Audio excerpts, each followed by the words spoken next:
Well, good evening, everybody. My name is Lisa Presley. I'm one of the Congregational Life Consultants for the Mid-America region, and I'm also the Mid-America region's representative on the National Safe Congregations team.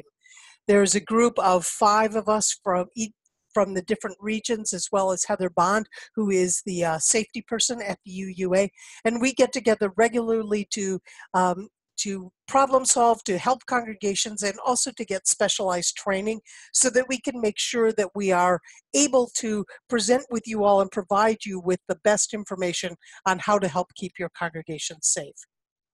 So I do want to begin tonight with a reading, and the readings is coming from this meditation manual, which is Voices from the Margin, which are voices of Unitarian Universalists from historically marginalized communities. And this one is by Joseph Cherry. It's called Prayer for Living Intention. If we have any hope of transforming the world and changing ourselves, we must be bold enough to step into our discomfort, brave enough to be clumsy there, loving enough to forgive ourselves and others. May we, as a people of faith, be granted the strength to be so bold, so brave, and so loving. Well, I do want to welcome you all to this webinar. As I was saying before we actually started recording, we have over 90 people who signed up for this. Right now, I think we have about 50 of us on the line. So because there's so many of us, I'm not going to stop for questions until the end, just so I can make sure I get through the material. And then at the end, I'm willing to stay on and answer questions for people. What I want to let you know is this is just a brief overview of where you can find materials and the kinds of things to be thinking about as you're creating Safe Congregations policies for your congregation. We on the Safe Congregations team are thrilled that less than a year ago now, we were able to revise the Safe Congregations material that was on the UUA website. And so there's a new guide up there, which we think has a lot better, is more easily navigated, and people can find the material that they want. I also want to let you know that we think about Safe Congregations as being much more than the RE program. For many decades, or for at least a number of years, people thought Safe Congregations means, oh yeah, we have policies like 2 teachers in the classroom and things like that. But we view safety in congregations in a much wider vein. It includes taking care of your people, your places, and your property or things. And it's also about how do you protect yourselves from human-caused behavior and from natural behavior that with climate change may now also be human-caused to a certain degree. But that we talk that wide gamut. And so I'll be talking about all of that tonight. For people, when I talk about people, I'm talking about all the people who are in our care. So this is members and friends, renters, employees, all the volunteers, anyone who comes onto our campus, into our buildings, into our community. How do we keep them as safe as possible? For the places, that's where you hold your services, where you hold your any faith development classes you do. It includes your buildings, your outbuildings, your land, and making sure that you have things like, your snow shoveled or your rock slides taken away, depending on what part of the country you're in. And when I mention things, that talks about things like your data, both your membership data, your financial data, but it also includes your reputation and the missional work that you're doing in your community. It includes your archives, all of that, everything that is important or is part of your congregation moving forward and doing well. So the whole Safe Congregations thing is a huge, huge field. And so when people say, how do we know what to do? I just remind them of, the old joke of how does the Chihuahua eat an elephant? And the answer is one bite at a time. And so while we're going through this tonight, as you're looking at all these things that could be done, there's a couple of different things that you can be thinking about. The first one is, what do we have done already that might just need to be tweaked that we can look at, that we can do? Another thing is, or to look at what also is called the low-hanging fruit, the things that we know we can grab and do really easily. We won't have to worry about culture change or much buy-in from the congregation because it's just smart, like storing your data off-site in a cloud storage. Your congregation doesn't need to know you're doing that, but that's an excellent thing to do. Um, and and then realize, there will be things that are going to be more complex and will involve working with your congregation to get their buy-in and get their culture change. So start with the easy things first, reviewing what you have or creating the things that are very easy to create. Although some people like to start in a different place, which is, let's start where we have the greatest vulnerability. And so if you don't have policies yet for your youth and children in religious education or faith development programs, that might be a great place to start. But don't forget other vulnerable adults in your other vulnerable people, including adults in your congregation. So if you have a pastoral care program, how are you providing safety for those who may be able to be more readily taken care of or taken advantage of? I'm sorry. And I want to apologize now because I have a cold. I may have to mute myself and cough for a few minutes, but I'll come back to you. I haven't died from the cold yet, so although I'm told it looks pretty amazing when I'm coughing on screen. So, that's the kind of thing to do. I will be showing you through this what is on the UUA website, and it's very easy to navigate, but I'm also preparing a list of all the links I'm showing you today so that you can get that, and I'll send that out to you within the next few days. So with that, I'm going to start sharing my screen, and I'll let you know, we'll start on this journey together. And I hope none of you get seasick from the number of windows that I'm going to be sharing with you as I switch between one and the other. So here is the first main landing page. Anytime you want to think about safe congregations, the website address is so simple. It's simply uua.org with the / and then safe. This is your landing place. It's the place to go to find anything that you might need. So this is the welcome page. I'll talk a little bit more later about professional misconduct complaints, but because we know that that's one very crucial area, we have that right up front on this.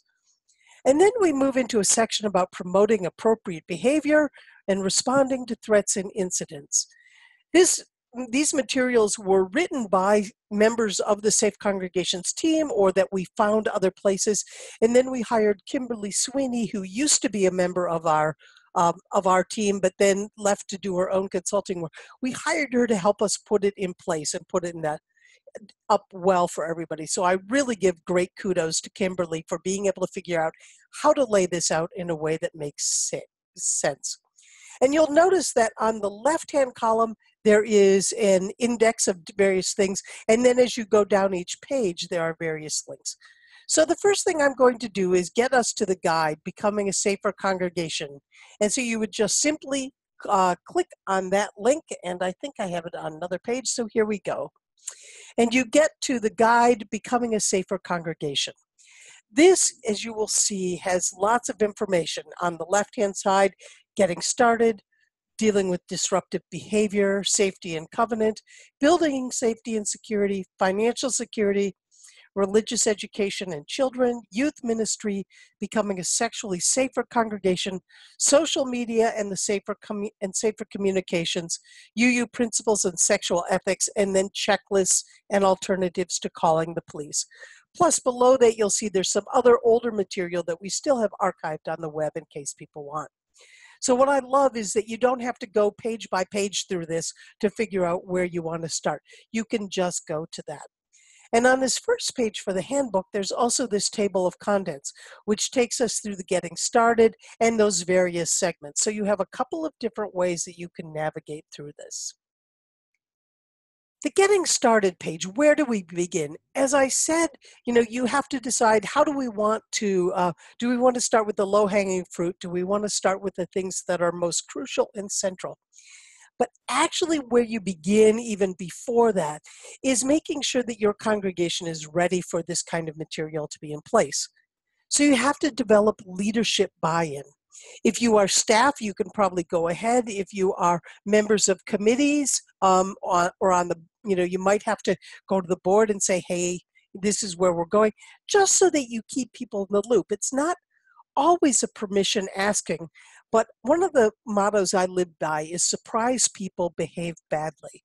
So I try to minimize the ability of anyone being surprised in any situation so that you can end up getting much further. So it's about developing the leadership buy-in, and then it's about how do we move that along from the board to the other key lay leaders and the staff. You need to identify the key personnel. Who are the best people who are going to be able to do this work? We often in congregations have a hard time getting volunteers to do some of the jobs. I would say that Safe Congregations is not a job you want to just call for volunteers, but you want to find the people who might have the experience with already, who have an understanding of the overall arc of this, and to make sure that they know how to do good risk reduction. In every congregation, there's at least one. If you don't have professional staff like a religious educator or a minister who can help find those people, you might know of people in the congregation who are social workers or who are therapists or people like that who can do this work or may end up being part of the risk reduction at their place of work. So think about who would be a good group to start doing this. There's also a number of different teams that you can put in place. There can be a Safer Congregations Committee who looks at the overall oversight and would be setting up the information or the policies for you. And here are some suggestions here about it could be religious educator, a member of the board, lay leaders with experience, someone who brings awareness and sensitivity to the needs of the elderly and persons with disability. It's also great to have some people who really understand and have worked in communities of color so that they can help you understand how things might sound differently or have different meanings in different cultural communities. So you want to have a good core team who can do this work. If you don't have those people who can be on the committee, you can always run your ideas by them and get thought partners as you're going along the way. It's also recommended that you have a Safer Congregations response team. This is once you have the policies in place and you're dealing with something like disruptive behavior policies or to deal with something when the policies have been violated. Again, it does not need to be the same people as the team that puts everything together. It may include some of those people. Some congregations have a standing committee who they make sure get training on all the time so that they are able to sort of just at a moment's notice pick up and step in where there's an issue that needs some kind of response to it. Other congregations have a list of people they know they could call and then pull that committee together at the appropriate time.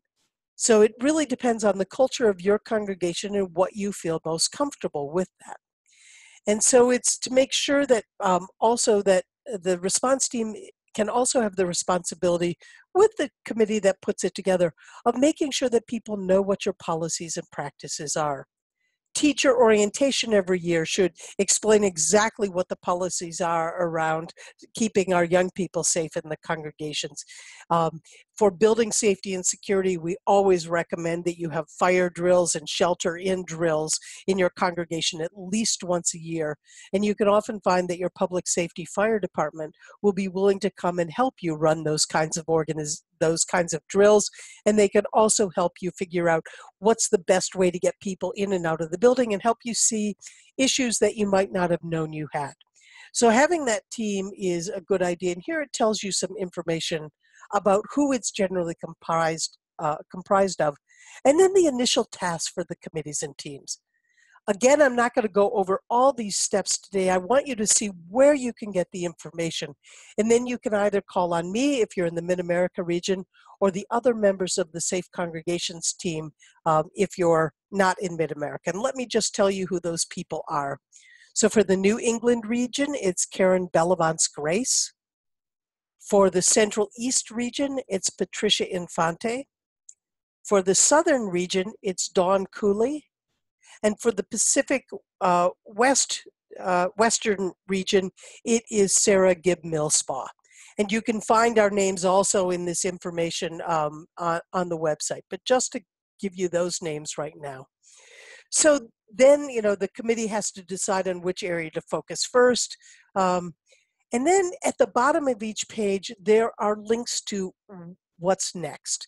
So this will give you more information on how do we bring out a safety culture in our congregation? How do we get buy-in? We talked earlier about how you need to have how do you do that, and how do you communicate best around this? So we tried to make the guide so that it really was just a step-by-step thing for you to help figure out what was going on. I want to say that you might have noticed that the name of this was Becoming a Safer Congregation. One of the things we know is that no matter how hard we try, we cannot protect everyone in our congregation from everything that happens. And so all we can do is reduce the risks and the known risks and the possible risks so that we can make sure that we have policies and procedures in place, that they aren't just in a binder somewhere that nobody knows about, but that they're actually live and living documents within this. One of the things I want to let you see is, one of the resources, and maybe I'm not to that yet. I have so many little notes on my paper here, but in the getting started, one of the things that we're going to do that we know is one of the best places for resources that we have found has been Church Mutual, who is the one of the predominant insurers for UU congregations. I think about half of our congregations are insured through Church Mutual. This is not a commercial for them. This is rather instead something that lets you know the resources that they have available, and many of them are available to you even if you are not a Church Mutual subscriber. And so now I'm trying to get to the right PDF to show you, and then I will share my screen again. This is the one, and I will now share my screen. If you want to have a night where you don't sleep well, I recommend that you look at this document. And now I'm having, there it is. This is available on Church Mutual's website. There's also a link to it from the Safe Congregations about recognizing your liability risks. It's amazing how many different things there are that can go wrong. And this thing helps you figure out what are the possible areas that you might need to look at. So it talks, gives you some information about the legal arena. And when I say you might not sleep well at night, is when you really realize the complexity of all the legal things that could happen, and that a congregation is responsible for. It can spark some urgency to get things done.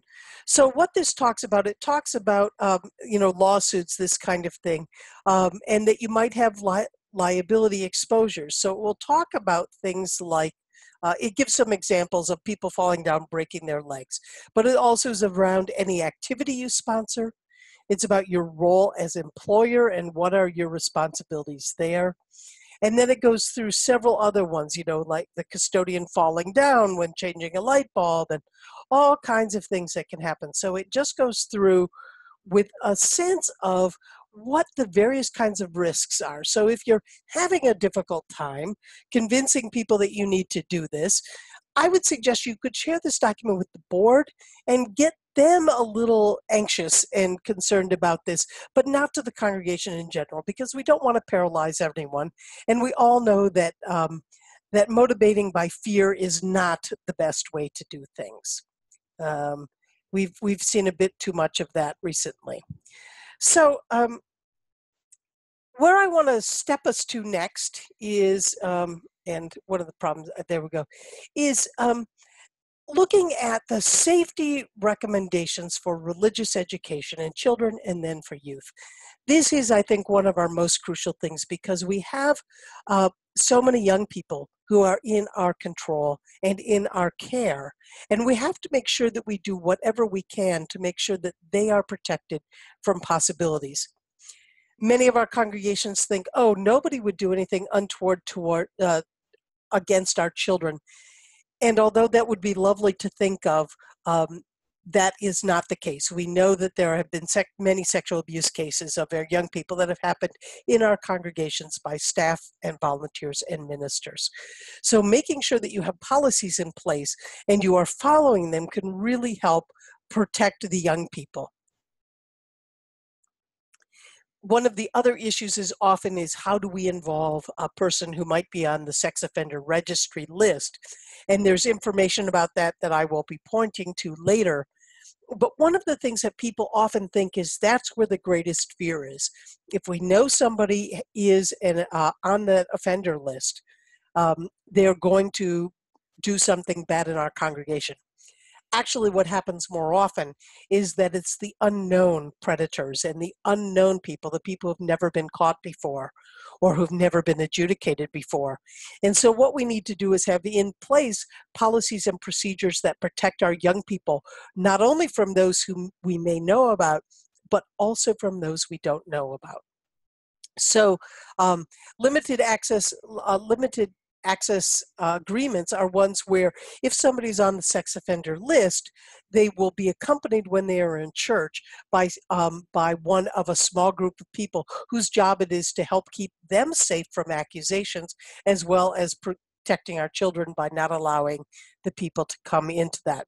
That's a topic for a whole nother webinar all on itself, so I'm not going to go any further down that. But here you'll see on this page about children's safety, when you look at the religious education children, on the left-hand side, there's all kinds of different areas, about diapering and bathroom use and toileting, food allergies, mandated reporting, pastoral care, and then about how do we screen our volunteers, supervise and train, and all the different policies and procedures that would be there. In the abuse prevention is where we talk about the importance to make sure that there are at least 2 unrelated adults in every classroom, and the desire to have a window into every classroom and have somebody who just sort of stops by so people know that they don't have the privacy to be able to carry out any kind of abuse or any kind of harm to our young people. And so you'll find that this here. One of the newest areas that we don't have a section up on our website now is also about vaccinations. And how do we keep our children safe in this? And do we require the children in our programs to be vaccinated? That can be a really touchy subject. Even though we're people who say we believe in science, not everybody believes the science that they're told. And so this can often be a touchy issue. What we recommend as a minimum right now is disclosure for any child who's in your religious education program, that they are registered and there's a disclosure as to whether or not they have been vaccinated. I was dealing with a congregation this week where they have a family who have not vaccinated their children, and then a child from another family has been recently diagnosed as being immune suppressed. So my advice to them was they need to wrestle this out, but that the default that I would have would be protecting the most vulnerable. And in that case, it would be the immune suppressed child. You might come up with a different answer, but you need to be able to wrestle with these things. And we are thinking about how do we add this to our policies here, but that's just one other thing that's not here. But so here you can go through how to train, how to supervise all the abuse prevention. And there's also a section here on mandated reporting. So one of the other things that we know is that that for many of us, many religious professionals are mandated reporters, and many people who are in teaching professions or are therapists or whatever are also mandated reporting. There is from our website a link to the Child Welfare Information Gateway, and again this link will be on the sheet I send out, that allows you to search every state or all states to find this out. So here, just as an example, because I live in Michigan, I've checked checked Michigan. And so then I wanted to know about clergy as mandated reporters, and then who else might be mandated reporters. But you can see there's all sorts of different laws here. And so then I go, and pretty darn quickly, you will find that it comes and it talks about how clergy as mandated reporters, and then who else in the state of Michigan is a mandated reporter. So that's a really helpful thing to have. The laws change regularly, so you need to make sure you're checking this at least once a year. For Pennsylvania, they probably have some of the most strict regulations now after the incidents that happened with the coach and players. And all of that changed very quickly. So you do have to pay attention to this. In addition to looking at the children, you also need to look at youth and what are the safety things and how do we help our young people, this age group with guidelines. And so there's this youth ministry guidelines, and then there's the 14 best practices. So when we click on that link there, it takes us to a whole nother set of how do we provide, again, the hiring, screening, taming, supervision, but also about ethics for adults, participant coverage, what age range of young people do we want to have together, sex, minors, and the law. This is a very important area. Spaces for pastoral care. How do we deal with overnight events? For a long time, we had the very naive idea that if we just put the boys in one room and the girls in another room, everybody would be safe and fine because there would be no sexual exploration going on. Or, which is silly, because as long as there have been people, there have been same-sex relationships as well. And so to naively think that's the best thing is, it's something that we really have to look at. What is, given today's gender fluidity and the wide diversity of expressions of gender, how do we make a setting that works for our congregation that helps all people feel safe and taken care of here? We also know that there can be a lot of issues around young people who have sexual relations in the church or at church events. So the one case was that I dealt with was when there was two young people who left their Our Whole Lives program, saying they had to go to the restroom, and they did, and what they actually did was to lock themselves in the restroom and then practice what they were learning. Now, I've only heard about this happening one place, and I've checked with a lot of the Our Whole Lives trainers, but it just says that our kids are smart and figure out all kinds of ways to do things. So how do you figure out those kinds of instances, and how do you protect young people, and what are the laws in your state about the age difference between young people? So again, it's all those kinds of things, one chihuahua bite at a time, that you need to be able to look at when you are talking about youth and young adults. We also have on our website, we have a link to the Sexually Safer Congregations program. You'll see again, it's here on the left-hand side. The Religious Institute is an organization that was created many years ago by Deborah Hafner, who is a UU minister, to look at the intersection of sexuality and religious life. And how do we make sure that we are in congregations that are teaching things well, and that we are promoting healthy sexuality and also protecting people against the abuses that can happen. And so they have created this program called the Sexually Safer Best Practices Initiative. You'll see that there are links here to it in a couple of places. And what they have done is they've partnered with us as well, and they have come up with a list of 18 sexually safer congregation best practices. So you'll see here the list. It's the board. There has to be a board and clergy commitment, designated committees, written sexually safer congregation policy, sexual harassment policies, code of conduct, training, abuse prevention, and all of these kinds of things. You will see that there is a section here on sex offenders that gives a lot of good information on that. Also, when you're dealing with this a known sex offender or an abuse of by anyone in the congregation, especially the first time, you want to give your Safe Congregations regional person a call, because we can help walk you through this. We've dealt with these situations too many times, but it means that we can share our expertise with you. The program that they have is that for large congregations, there are these 18, and you have to complete 70% of them, and then you can get their certification as a sexually safer best practice congregation.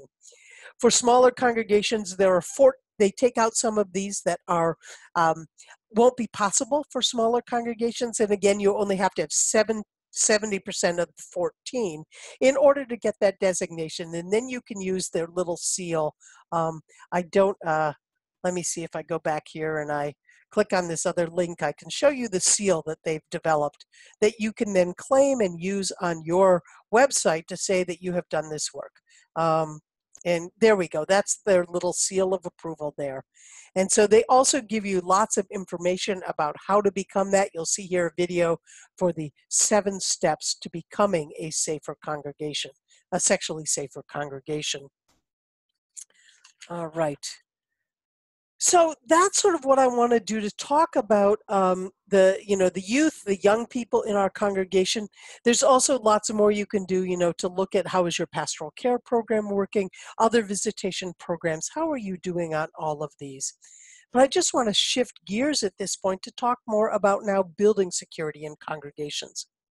When we're talking about our building and operations, we're talking about both making the premises safe for anybody who comes on them, but also things like how do we shelter in and how do we evacuate the building if that's the need.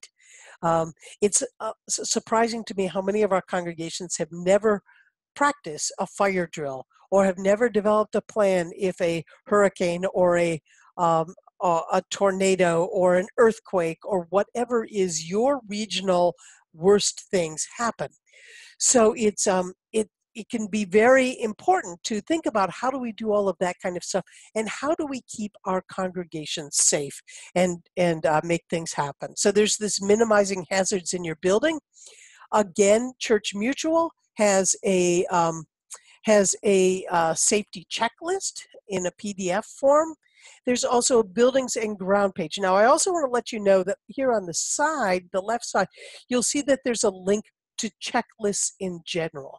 And so that we can then, you can just go to there to find some of these things. But the one that Church Mutual has, I'm just going to stop this share so I can go find that one for us. It's a great checklist that can help you figure out, okay, what are the things we need to pay attention to? Often when we're in a building for a long time, we don't notice the same kind of things that newcomers come. When I've done interim ministry, one of the things I've done is I've walked around the building with my brand new eyes when I get there. And so to point out to congregations things that they have become inured to, they can't see them anymore. There was one congregation that had a lot of plate glass windows, and it turns out that those windows were great targets for people with BB guns. But as I walked in that congregation and I saw 14 holes in windows that were made by some kind of propellant, it made me think, am I safe here? Now, those had happened 10 years before, but as a new person, I had no idea.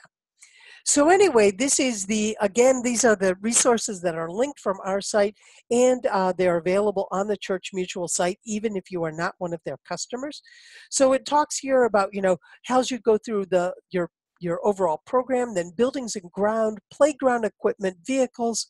It talks about fire protection and prevention, electrical and grounding, kitchen, public areas, stairways, access, and it just goes on and on. I would not have been able to name all of these things myself. But it talks about, how do we look to see? And so you'll see here, once we get to one of the pages, I'm going to go to one of the ones on the building itself. So, are your roofs inspected? Are repairs performed promptly? Are stained glass windows covered with shatterproof material? Some of these you might think you need or don't need, but this allows you to think of all the various aspects that you might not think about. What are the tripping hazards and all of this kind of thing. And so there, you can go through this with your team and say, okay, which parts of this are the things that we need to look at next? And they have lots of other materials on their website that are just really marvelous for people. There's this one also about preventing slips and falls. Um, when you're preparing for a natural disaster, that's a whole other thing. And there's a list of resources here. And then we do a step-by-step about emergency planning. How do you do this? And so it's about assembling your team. And then who are your local partners? Often the police, if there's a community policing program, or the fire department can come in and take a look at your building and let you know about the issues that you might find there and all the other things that might be going on. There are questions to ask, the approval, how do you share this with your people, how do you train them, how do you practice, how do you do congregational drills, and so all of that is there. There's also a section on this page about preventing violence in the congregations related to active shooter engagements. Yes, this is a possibility, and yes, this has happened in some of our congregations. We know that. And yet the likelihood of you having an active shooter as compared to a fire or a tornado or other adverse weather or things like that is much less. Of course, this is the thing that terrifies people much more. And so you will find that there might be reactivity in your congregation, and people want you to start on this first. You may need to do that. You may not, though, because it is actually one of the lower threats that happens to our congregations. But again, we, as Safe Congregations consultants can come in and talk with you about these things as well. Next thing I just wanted to show you is that list of checklists. So it does have the building security, the buildings and ground safety, cold weather maintenance checklist. We don't have one for hot weather maintenance, so that might be something we need to look at some point, but exit safety. Then it also moves on to the financial controls. Do you have those right? And I'll be going into that in just a few minutes with you. I'm going to mute for a moment to cough, so just give me a second. I got to get back to this to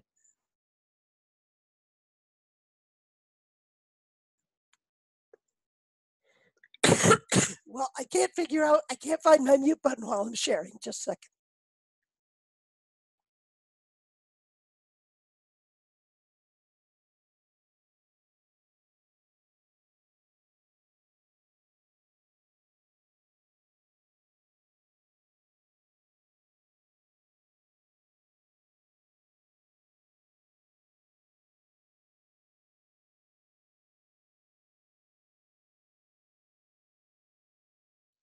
Sorry for that brief intermission there.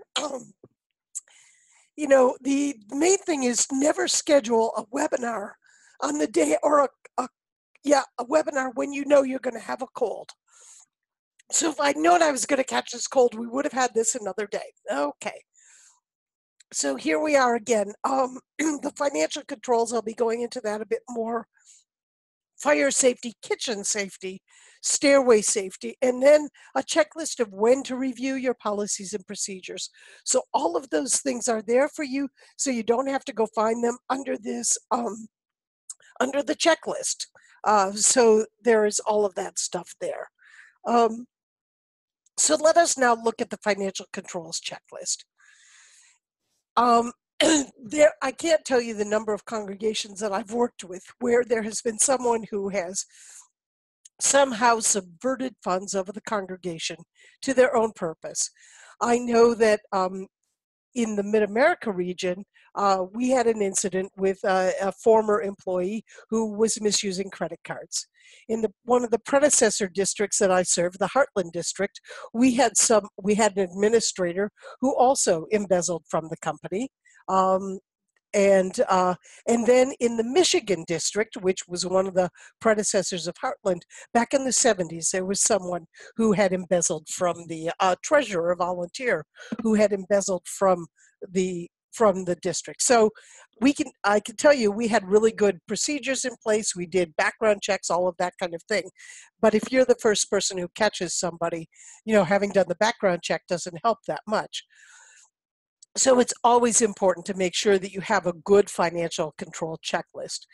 So this is policies of how do you handle the money on Sunday morning or whenever else you have worship services. It's about, again, having two unrelated people doing this kind of thing. Do you do background checks on employees? Are they bonded? Do you have position descriptions? And this just has all this kind of stuff. It doesn't always tell you how to do it, but it helps you talk about some of them it does, but it helps you look at how do we protect our money? How are we safeguarding credit card numbers that might be on receipts that come in and all of this kind of stuff. So this checklist can really just help you go through all of that financial stuff to look at this and where are you going and how are you doing that. So let me shift. Oh, and then here's the tab on financial safety for congregations. And here is a write-up of general financial fraud prevention tactics. So not only is there that checklist, we have this including the fraud prevention quiz, so you can just have a fun time in a committee meeting or whenever when you are doing this. But simple things like don't sign blank checks in advance, don't use signature stamps, this kind of thing, and pay attention to all these kind of things. And here are the red flags and then the sample policies here. One from the Thomas Jefferson UU Memorial Church in Charlottesville, another one from Westport. Both of these are fairly large congregations, but we can help you scale that down if you are in a smaller congregation. I now want to switch to one of the areas that we probably get the most calls about, which is disruptive behavior in our congregations. You might recall that years ago, or maybe even not that many years ago, we used to talk about disruptive people or disruptive persons. And we realized it's not the persons, it's their behavior. One of the things that we will often say on our team is that, yes, we do believe in the inherent worth and dignity of every person, but we do not believe in the inherent worth and dignity of every behavior. So we need to look at the behaviors that people are doing and see what is not appropriate in our communities. We're now also beginning to shift our language just a bit from disruptive behavior to destructive behavior. One of the things that we've been learning in the UUA is we have been working over these past couple of years on what does it mean to be embedded in this culture that elevates white people over everyone else, what can be called the white supremacy culture, not supremacist, but a culture where white is considered the normative and heterosexual is considered the normative and men are considered the normative and other things are then aberrations from that. We've realized that sometimes those systems do need to be disrupted. We need to break the cycles that say that everyone else is an other. And so we have to look at that. So we realize that by saying disruptive behavior, we might not empower people who need to speak out against policies and practices that are unintentionally or intentionally discriminatory in our congregations. And so we've started talking about destructive behavior, behavior that destroys the covenant and the centerpiece of our communities. We come together as covenanted communities where we share in common promises that we make individually, not dependent on each other, about how we will be with each other. And when there are people who are allowed to disrupt that or destroy that, it becomes even more difficult for our congregations to try to figure out how do we keep going in ways where we are not hurting each other. So the first thing that we think is always important is to make sure that you have a covenant of right relationship so that you know how you're supposed to be. And then on top of that, you have policies that deal with disruptive behavior or destructive behavior. How can you, what are the policies that you put in place? How do you deal with people once they have behaved in ways that is not in keeping with how you want to be as a congregation? One thing to always look at is your bylaws to see, does the board have the ability to take action to remove somebody's membership for cause?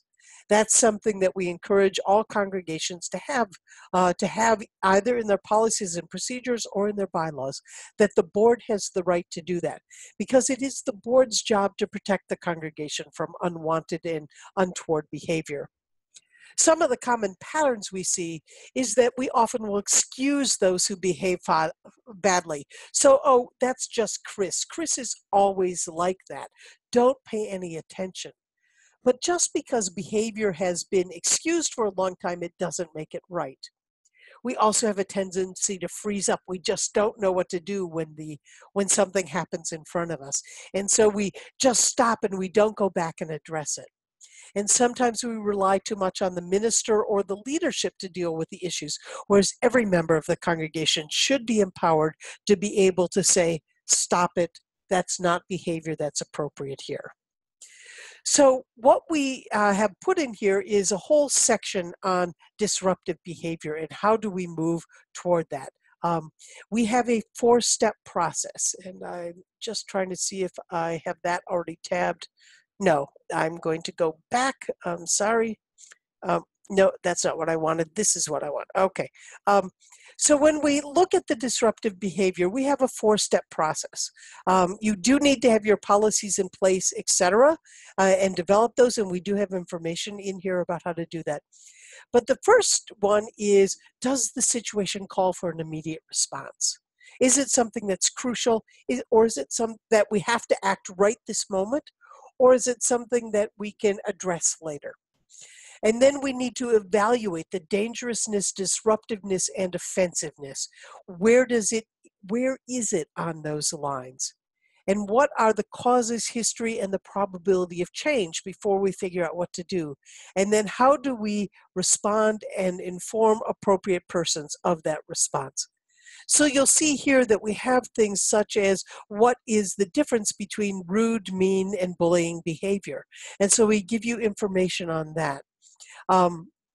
And just lots of information so that you can work your way through this. Again, we are able and willing to help with you on this. And then, there's information too on the covenant of right relations, how to develop one of those, what is that like, how do we do that kind of thing. There's some samples on this page. And then there's also, when we go to this dealing with it, there are also sample policies that you will find as we go along that too. So there are sample disruptive behavior policies. Although those are good to look at, we also realize that every congregation has a different culture, and we need to look at these kinds of things from our own culture, and what might be appropriate in one congregation might not be appropriate in other places. But one of the key things we really need to pay attention to as well is, and I'm not sure if it's right here, but is the whole concept of the cultural significance of this. Some behavior is very appropriate in some cultures, and some behavior is not at all appropriate in other cultures. One of the things that happens is, I can't tell you how many of my friends who have been pregnant tell me how many people just feel it's okay to come up and touch their bellies. And how many people who are African American have had people just come up and touch their hair to see what it's like, people they don't even know. And so it's not only, what do we think, but what is culturally appropriate for the people we want to welcome into our congregation.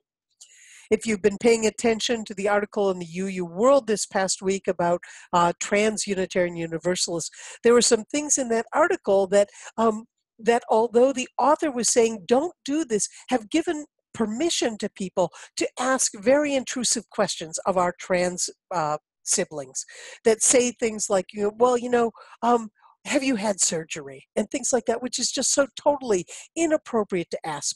We don't ask any people medical questions. And so one of the things is, we sometimes think that we read an article and say, oh, well, I'm allowed to ask these kinds of questions, and they actually are not things that you have to you should be asking. And so I just, share that so that you will, when you're developing your policies, make sure that you're looking at it from a variety of lenses. Reach out to people you know to see, hey, can you help us make sure we're not unintentionally including things that are harmful to people that we want to protect? And there are lots of people who want to help you do a better job of that. So then our next page that I want to share with you on this whirlwind tour is again the stuff on emergency planning. I knew I had it in one of my open tabs. So this is about assembling your team. How do you do this to do well? And as part of this, one of the questions too is, do you want to be a place where neighbors can come and shelter in if there's something that happens?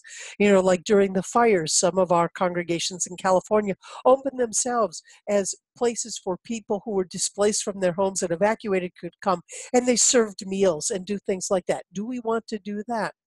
When I was minister in a congregation in Marin, California, as their interim, I was glad to see that they already had in place supplies that they could be a center for the neighborhood if there was an earthquake that cut them off from water and electrical and things like that. So and every couple of years they went through that, or they probably did it every year, but went through and looked at the supplies. Is anything outdated? Can we get rid of it?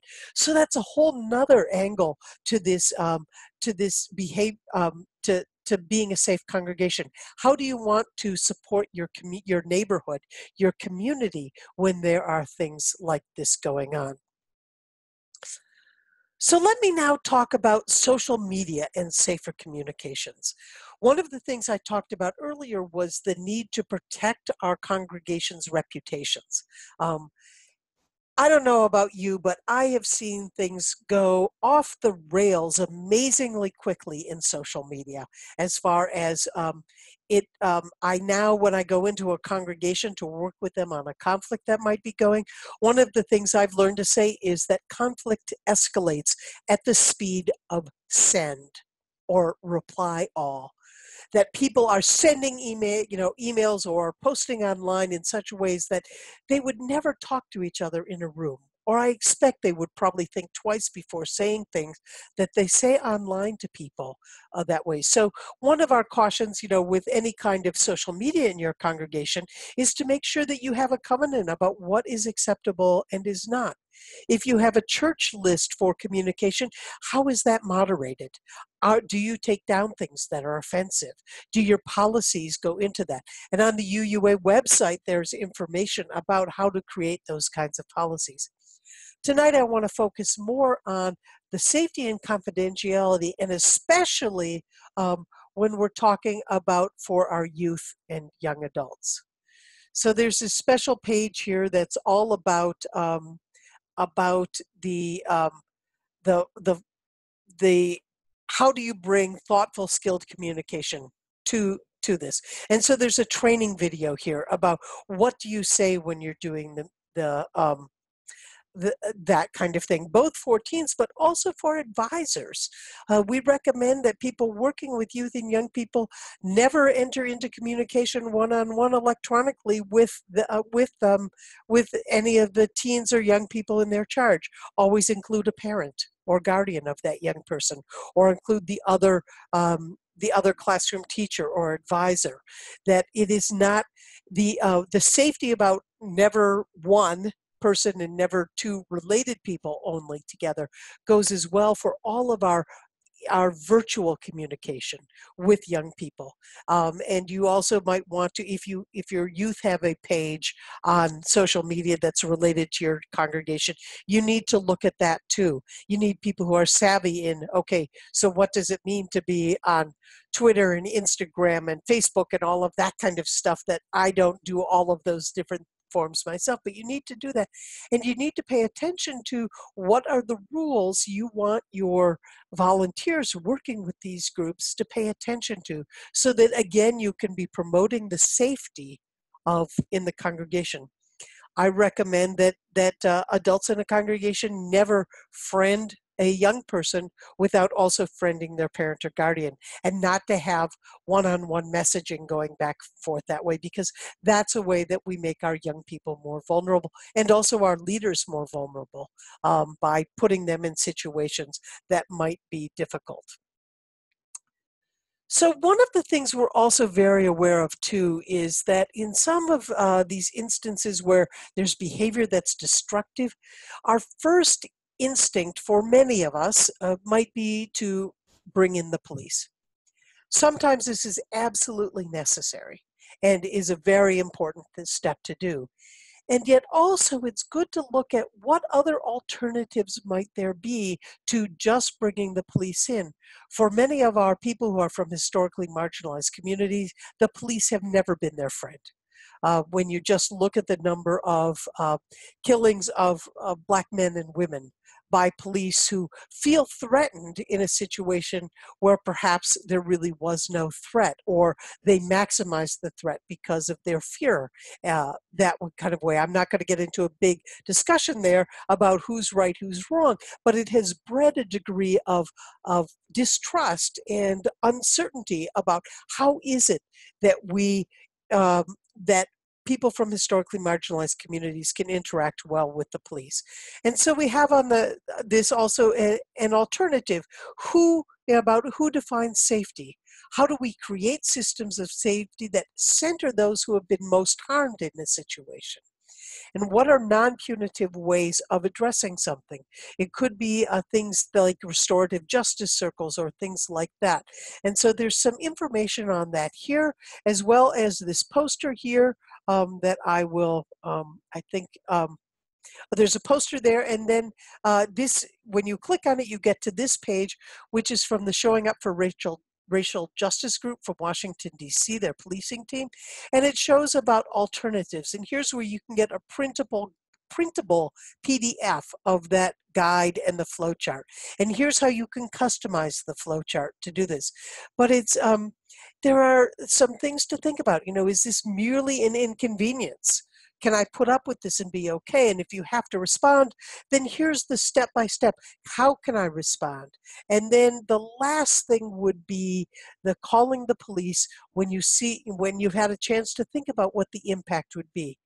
Now, clearly, if it is, an active shooter or something like that, of course you call 911 immediately. But in other situations, there might be other ways to resolve that. And so that's a good thing then just to be able to look at. I think that those are all the slides that I wanted to make sure that I walked you through tonight. And so I'm going to stop sharing. And I'm going to, you can unmute yourself if you have questions, or there's also a Zoom chat. So if you look at the bottom of your screen, there might be a little thought bubble there, or there might be the 3 dots with more. And if you click on that, you will see that you can click on a chat and you can type questions in so that you can end up asking questions. I know that I have thrown a ton of things at you tonight, but it's really, everything is very well linked. I will be sending all of that out to you. I'm just sort of looking at my notes here. If you get into a situation of professional misconduct, the best thing to do is to immediately call your safe congregations or your primary contact person for your congregation, and we can help you walk through the system of how to deal with that. And that's that's would be for any of your professional staff. We can also help you and counsel you on if there's inappropriate behavior between members. We can help you figure out how to do that as well. Questions. What can I help you with? I see we're up to 59 people on this call. So I know that you might say, well, this is just a little question, but chances are one of the other 59 might have the same question. So either type that in or unmute yourself and just speak to me.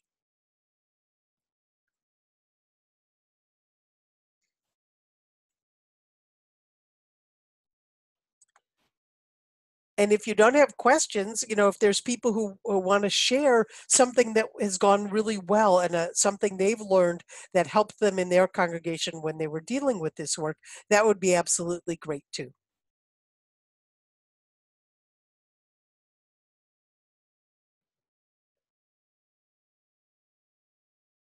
Hi, this is Jeanette from the Unity Temple Unitarian Universalist Congregation in Oak Park, Illinois. Thank you, I Jeanette. don't have a question, Lisa, but I want to thank you so very much for introducing me to this incredible resource. You're welcome. We realized that the materials we had on the website were so old and horrible, and hadn't kept pace, and so we were really, this was our major project for last year. Our major project for this year is that we are writing a book for Skinner House, which will be on dealing with disruptive or destructive behavior, and how to help a congregation work through to coming to the policies, how to work on the issues, and all of that. So we realize that we can't find many good resources out there, and so we're creating something that will be published by our in-house press, but it will be available for other denominations to be able to use it. We do know that there are materials and some others, but we realize this was sort of the next major thing that we wanted to have in place. Great, thank you. Now that Jeanette has been brave, anybody else want to be brave, or do you just all want to say, okay, we're going to have a nap now and go about the rest of your evening? Oh, recommendations for best way to share new policies with the congregation. I think because I know these people, I think that's the Unitarian Universalist Congregation of Bloomington, Normal, Indiana, or Illinois, sorry. We have Bloomington congregations in cities of Bloomington in 3 or 4 states, so we get very crazy. One of the things, it's a stage process. One of the things we think is that as soon as you start working on this stuff, you should be letting the congregation know that you're working on these policies. So it doesn't come just all done and neatly packaged up, and you ask them for their input and what are kinds of things that they think that you should be dealing with, so that you're engaged in conversation throughout the process of doing this. And then what I suggest is a couple of town hall meetings. Could happen for half an hour, 45 minutes on a Sunday after service. You might want to provide snacks so that people will be there, and where you just talk with them through and say, here's what it is, and you can share about this, and do that in a number of different times and places so that people have a sense of what's there. So that you are, and you always have to make the case for why are we doing this. And the main one is because we want to make sure we protect our people, places, and things. We have a reputation. We need to be able to make sure that we can provide the kind of welcome we want. And by having these guidelines in place, it can be really helpful. It's then a good thing for you to make sure that you renew that every year. You let people know. You have the information up on your website so people can always have access to what those policies are. And that way you can make sure that there are the materials available. And you mentioned it, and in every new member orientation you do, you talk about the policies and why you have them. And so that it's something that you're constantly bringing back up, just like your covenant of right relations is something that you have to keep reintroducing the congregation to, and making live, not just be something on a piece of paper somewhere, but to reference it at least quarterly in worship and things like that. So that's how I would do that. People have found their keys. So let me, the next question was from Wayne LeBlanc. Does the UU have a book of the website materials? No, we intentionally decided not to create a book, because we realized that our understanding of these things changed so quickly, and the timeline. So the book on disruptive behavior, we started last June, and we will be lucky if it is ready for publication next January. It takes so long to be able to do it in that way. So we intentionally chose not to put it in a book, because the cost of having that accessible, printing it, of all that kind of stuff, then people have to buy it. If it's a book, we thought we're just putting it online so it's easy, and then we can also change things as we realize and add things to it, and the book doesn't become obsolete immediately. I remember it was only a couple of years after the Gray Hymnal was published that the principles and purposes and sources were changed, and it made the book out of date within 1 or 2 years as far as that information. And so we don't want to do that. Okay, now scrolling down, Abigail is just thankful. Okay, um, and then Kaylin writes, I grew up with the thought that I have to love you, but I do not have to agree or like your opinions, behaviors, or actions. Absolutely. And so one of the hardest things that we do in our congregations is to promote what I refer to as countercultural behavior, where we take each other seriously and where we choose to have the difficult conversations around behavior rather than defaulting to the culture these days in the US at least of people being really mean and nasty to each other and feeling that that's an acceptable way to be. So we think it's important in our congregations that we develop ways that we can talk about this really tough stuff, especially around destructive behavior, because that is just something that can ruin a congregation. Are many congregations using security cameras that record, and what do we learn from their experiences? I don't have that data. I know that there are some congregations that do that. I was working with a congregation a couple weeks ago where they have had 4 break-ins this year, and they have now moved to having security cameras that record because they needed to figure out how were people getting in and who are these people and to try to stop that. Some will have sort of a closed circuit kind of thing if they have a building where only one person might be working in the building at a time, so that the office personnel or the minister or the religious educator or whomever is in the building alone can see who might be outside before they decide whether or not to open the door. I remember back in the 90s when I was going to my first settled congregation, the secretary had been held up in the office just a month before I got there. And it was traumatic for her and it was traumatic for the congregation. She was not injured, thankfully. They found the person, thankfully, but it was a really trying thing. And she was so thrilled that I was coming and my dog would be coming to the office with me because she felt that would be a great security until she learned it was a golden retriever. And anybody who knows golden retrievers know that the worst they would do is lick somebody to death. So, but yeah, so I don't really have the answer to that. Do I have examples of where you've engaged youth in policy setting for their own cohort and what methods help them feel comfortable, safe, and accountable? Yes, in that material that I was showing you on the youth, it is from the youth office. And the youth office has done a lot of this work about how do we develop covenants in our communities and what is appropriate. And so especially by the, in many of our classrooms, even from the first graders on, we will ask them to take part of that covenant setting. The congregation needs to know what its bottom lines are, though. Will you allow licensed drivers to drive youth to an event that you are sponsoring or not?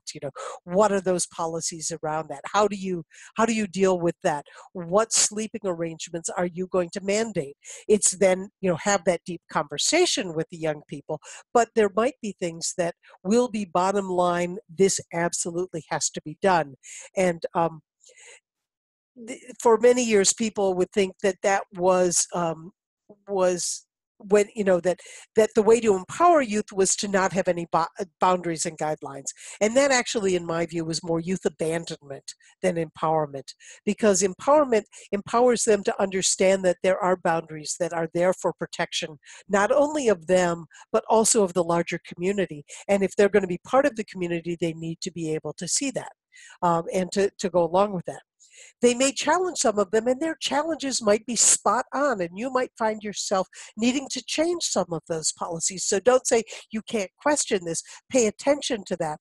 But often our young people feel safer when there are boundaries of when somebody else has said things like you may not do X or Y.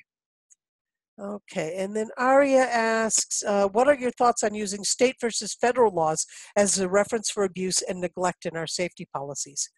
Um, I don't know. I'm not a lawyer. We can't provide legal advice. So it might be a good question to ask a lawyer. which should we follow? I would say you follow the more stringent, because that will keep you out of danger more, and the congregation's liability reduced. So, but who knows? I remember that in the case of our when our administrator embezzled from us, the board wrestled for a long time about whether or not we would report that to the police. And the board decided that we would only report it if we were required to do so to get restitution. So if we needed to claim from our insurance company the funding that our administrator had taken, we would then have to report it to the police. We don't have to say, and then it's up to the police to decide whether or not to prosecute. But the person was able to make restitution, and so we did not have to do that. But it's all those kinds of really tough questions that you really have to think about. And then Scott writes, All Souls Kansas City is working towards installing security cameras, and they've developed a policy on how long footage is saved and when it can be shared by the police in that process. That's great. And I have a feeling that if they were to contact All Souls Kansas City, you'd be willing to share that information in your process. I'm hoping. Just remember All Souls Kansas City. We have several congregations in that area, and just feel free to reach out to them and say, hey, we'd love their policies, and I'm pretty sure they'll give them to you. There's a lot of jitter in the voice. Someone is in my voice. It could be that if you're having a lag, some of that can be bandwidth. If you turn off your video feed, sometimes that will help with the voice. So it's dependent on how my bandwidth is and how your bandwidth is. So I hope it's recording well. You can always see if the recording does pick that up better. Anybody else? Other questions? Other comments? And I can't remember if this was I think it's supposed to stop at 1/4 to. This was 75 minutes. Thank you for the comment about feel better soon. I certainly hope I do. Thankfully, the worst of this happened on the weekend when I was working with a congregation in person, which was swell, but it's allowed me a chance to recover a bit. So I do have a closing reading for you all, and I want to thank you for several things. First of all, just for showing up tonight, so I wasn't alone here. But really beyond that you are dedicated to trying to make sure that you figure out how you are protecting your congregation. We need our congregations to be places where we can be brave together, where we can risk saying hard things and do all of that. And we can't do that if we don't feel that we can, that there are policies and practices in place that are there to try to protect our people, places, and things, and make us all able to exist much better together. So I thank you for taking on this challenging work of figuring out how to be countercultural, how to respect people, how to set appropriate boundaries, how to love our way back into community with each other. And so again, from Voices from the Margin, this is from the late Orlando Brugnola. And she wrote, as we move through life finding ourselves always newly wise and newly foolish, we ask that our mistakes be small and not hurtful. We ask that as we gain experience, we do not forget our innocence, for they are both part of the whole. So thank you for venturing into this area and for joining me tonight. And I look forward to seeing you on another webinar. And anybody from Mid-America, please feel free to reach out to me. I'm willing to do workshops for groups of 3 or 4 congregations who want to work on any part of safe congregations together. I'm doing one in the Chicago area in the fall about disruptive behavior and how do you get all that kind of stuff done. And I love doing these kind of workshops. So if you can get 2 or 3 other congregations near you, give me a call or an email, and we'll set something up so that we can train you all. So with that, good night, everyone, and safe journeys. Thank you, Lisa.